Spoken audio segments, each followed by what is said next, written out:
బాబా ఈ హన్సీ ఏంటో ఎప్పుడు చూసినా ఇదే చేస్తుంది.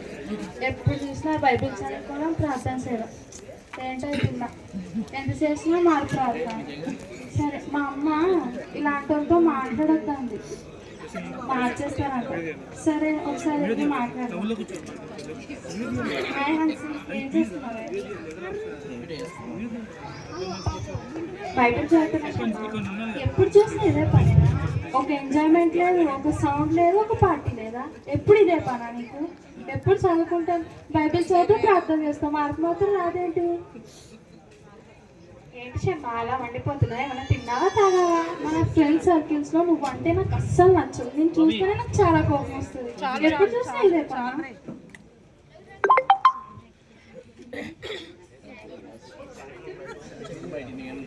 సరే వెళ్దాం పదా. నాతో వస్తుంది.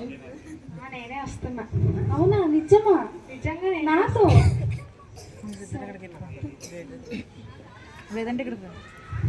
అసలా మీదేదో ఈ నెలలో పండగ ఉంటుంది కదా, క్రిస్మసా కిస్మిసా? క్రిస్మస్. అవునా, ఎంతవరకు వచ్చింది? క్రిస్మస్ డెకరేషన్స్, షాపింగ్స్ ఎంత అవుతున్నాయి? అవునా, సరే. అసలు క్రిస్మస్ అంటే ఏంటి? దాని ఇంపార్టెంట్ ఏంటి? అసలు దాని ప్రత్యేకత ఏంటి? తప్పకుండా చెప్తాను షమ్మా నీకు కూడా. Hello guys. Hi hi guys. ఏదో మాట్లాడుతున్నారు. అదే క్రిస్మస్ గురించి అడిగితే చెప్తున్నాను. అసలు క్రిస్మస్ అంటే ఏంటి? క్రిస్మస్ అంటే ఏంటో మేము చెప్తాం షమ్మా. చెప్పు. క్రిస్మస్ అంటే ఏంటో తెలుసా? చెప్పు. క్రిస్మస్ అంటే ఏంటో తెలుసా? అదే చెప్పమ్మా. క్రిస్మస్ అంటే షాపింగ్ అబ్బా. ఎప్పుడు చూసా షాపింగ్ ఏంటి నీకు? షాపింగే మరి. క్రిస్మస్ అంటేనే ఫుల్గా అసలు ఏమన్నా షాపింగా, డిస్కౌంట్లు, కూపన్స్, 1+1 ఆఫర్స్. నాకు కూపన్ ఇప్పి, నాకు కూడా టిప్ అలా ఉండదబ్బా. అసలు టైమే సరిపోవట్లేదు అబ్బా నాకు షాపింగ్ కి. ఇయర్ కి సరిపడ్డ షాపింగ్ అంతా చేశాను అబ్బా. ఈ అజయాలో కూపన్స్, డిస్కౌంట్స్. ఆయాసపడకు. హలో హలో హలో చెప్పండి. అక్కడ ఆర్డర్ వాచ్మెన్ కి ఇచ్చేసేయండి. పిన్ నెంబర్ చెప్తారా?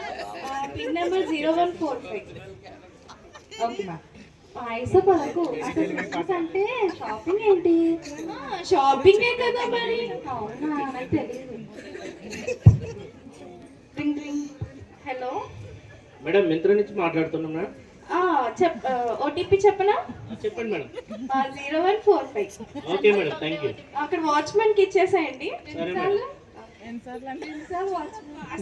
కాల్స్ మీద కాల్స్ వస్తున్నాయి, నాకు టైమే దొరకట్లేదు షాపింగ్ చేయడానికి. షాపింగ్ చేయకుండా ఎలా ఉంటాం? క్రిస్మస్ అంటేనే షాపింగ్ కదా. ఎన్నిసార్లు అంటే ఇయర్ కి సరిపడ షాపింగ్ అంతా చేస్తాను. మళ్ళీ ఇయర్ కి ఇవన్నీ కొన్నాను కానీ మ్యాచింగ్ కి ఇవన్నీ తీసుకోలేదబ్బా. టైం దొరకలేదు. నాతో పాటు నువ్వు కూడా వస్తావా? అబ్బా, దీనికి వచ్చేవాడు ఎవడో కానీ దీని మ్యాచింగ్ పిచ్చికి వాడు పిచ్చాడు అయిపోతాడు.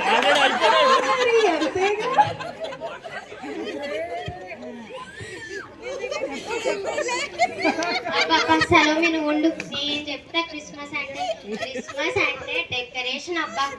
అసలు మా ఊర్లో అన్ని చర్చిల కంటే మా చర్చ్ మీద పెద్ద స్టార్ పెట్టారు. అసలు నేను ఎన్నో షాపులు ఎతికి పెద్ద స్టైలిష్ స్టార్ తెచ్చా. అది మా ఇంటి మీద పెట్టా. అసలు అంతేకాదు, నేను క్రిస్మస్ ట్రీ కూడా కొన్నా. దాని మీదకి బ్రైట్ లైటింగ్స్, దాని యాక్సెసరీస్ అంతా కొని అసలు మా ఇల్లు అంతా అసలు జిగేలబ్బా. అవునా, అంటే క్రిస్మస్ అంటే డెకరేషనా? అవును మరి. నేను వచ్చేసా. అయ్యి బాబు, పెద్ద తిండిపోతే వచ్చిందిరా బాబు. తినండి, నీకే సరిపోదు, నాకేమి ఇస్తావు? తిను. క్రిస్మస్ అంటే షాపింగ్ అవన్నీ కాదు, తిన్నప్ప. ఇన్ని పప్పలు ఉన్నాయి. పొద్దున్నే పలావ్, మంచిగా చికెన్ అన్ని తినొచ్చు. కూపన్స్ కూడా చాలా ఉన్నాయి. క్రిస్మస్ అంటే తిండి క్రిస్మస్ బా. మీకేం తెలుసు? ఈ షాపింగ్లో ఏముంటుంది? ఊకే బట్టలు ఏం వేసుకోవడం, కడుపు నింపుకోవాలి. ముక్కలేనిదే ముద్ద దిగాలి నాకు తెలుసా. అవునా? అంటే క్రిస్మస్ అంటే తిందామా? అంటే క్రిస్మస్ అంటే డెకరేషన్స్, షాపింగ్, తిందామా? తినడం, తినేలో ఉన్న సాటిస్ఫాక్షన్ ఇంకా దేంట్లోనే ఉంటుందా? అవునా? నాకు తెలియదు. అబ్బా మా మమ్మీ చేస్తుంది క్రిస్మస్ రోజు మా గోంగూర మటన్ చాలా బాగుంటుంది. ఆగ్రో ఊకే తిండి తిండి అంటావు. అసలు క్రిస్మస్ అంటేనే పార్టీ, పార్టీ అంటేనే క్రిస్మస్, పార్టీ లేనిదే క్రిస్మస్ లేదు. అవునా? నాకు తెలియదు. క్రిస్మస్ రోజు నేను ఇంట్లో ఉండనే ఉంటాను, నా దోస్తులతో పార్టీ అంటే పార్టీ, రోజంతా పార్టీ అన్నప్పుడు మరి క్రిస్మస్ కి ఎందుకు వచ్చావు? క్రిస్మస్ పార్టీ కాబట్టి. అచ్చా, అవునా? నాకు తెలియదు. క్రిస్మస్ అంటే పార్టీ, పార్టీ అంటే అంటే ఈ క్రిస్మస్ అంటే పార్టీలా? పార్టీ నువ్వు పార్టీ అంటున్నావు, ఆమె తిండి అంటుంది, ఈమె షాపింగ్ అంటుంది, ఈమె డెకరేషన్ అంటుంది. ఏంటిది? ఈమె ఎప్పుడు ప్రార్థన చేసుకుంటూనే ఉంటుంది. అసలు నిజమైన క్రిస్మస్ అంటే ఏంటి? అసలు క్రిస్మస్ అంటే ఇవన్నీ కాదు. నిజమైన క్రిస్మస్ అంటే నేను చూపిస్తాను, నాతో పాటు రండి.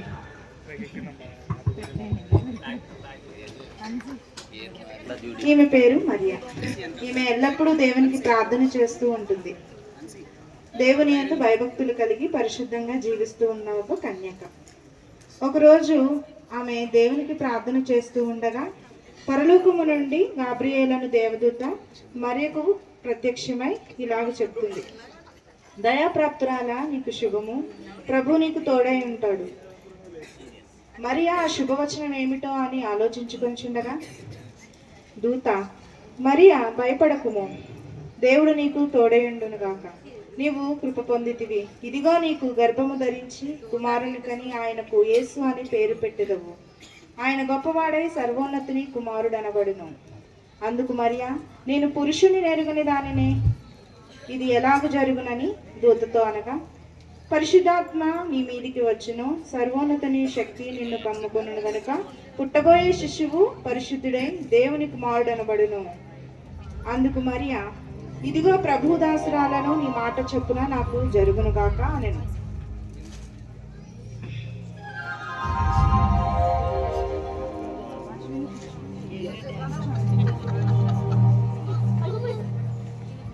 ఇతని పేరు యోసేపు. మరియా యోసేపుకు ప్రదానము చేయబడెను.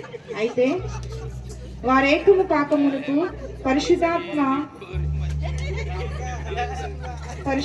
వలన ఆమె గర్భవతి ఆయన గనుక ఆమె యోసేపు నీతిమంతుడై ఉండి ఆమెను అవమానపరచునల్లక రహస్యముగా ఆమెను విడనాడ ఉద్దేశించెను.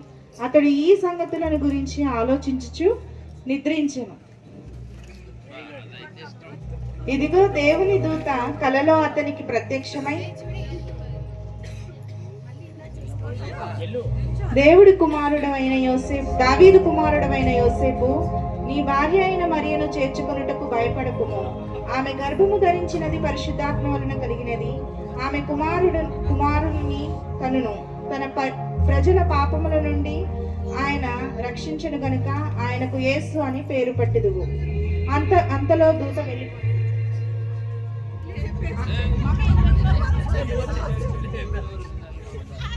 యోసేపు నిద్ర మేలుకొని ప్రభువు దూత తనకు ఆజ్ఞాపించిన ప్రకారము చేసి తన భార్యను చేర్చుకొనెను. ఆ దినములలో సర్వలోకమునకు ప్రజాసంఖ్య రాయవలని కైసరు ఔగుస్తు వలన ఆజ్ఞ ఆయను. అందరూ ఆ సంఖ్యలో రాయబడుటకు తమ తమ పట్టణములకు వెళ్ళిరి.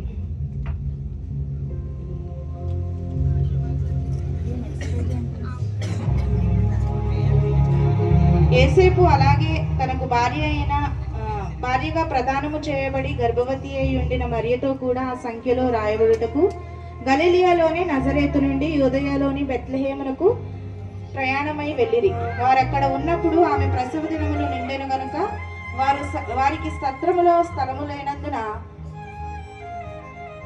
పశువుల పాకలో స్థలము దొరికెను.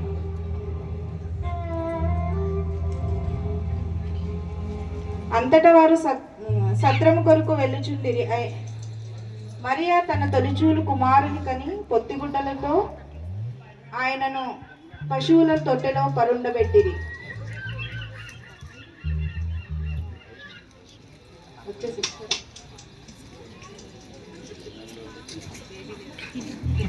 చూసారు కదా నిజమైన క్రిస్మస్ అంటే ఏంటో. ప్రభు మన కోసం కన్య గర్భమున జన్మించాడు. ఇంకా ఇదే కాదు, ఇంకా చాలా స్టోరీ ఉంది. నేను మీకు బైబిల్స్ ఇస్తాను, దాన్ని చదివి స్టోరీ మొత్తం తెలుసుకోండి. అలాగే నుంచి ఇన్ని రోజులు క్రిస్మస్ అంటే షాపింగ్, డెకరేషన్, పార్టీని అనుకున్నా. కానీ ఈరోజు తెలిసింది అసలు నిజమైన క్రిస్మస్ ఏంటో. కానీ దేవుడు నన్ను చాలా క్షమించాలి. నేను ఎన్నో తప్పులు చేశాను. మా తల్లిదండ్రులకి సారీ చెప్పాలి, దేవుడు కూడా నన్ను క్షమిస్తారని నేను అనుకుంటున్నా. ఈ క్రిస్మస్తో ఒక కొత్త లైఫ్ని మా అందరికి ఇస్తారని అనుకుంటున్నాను.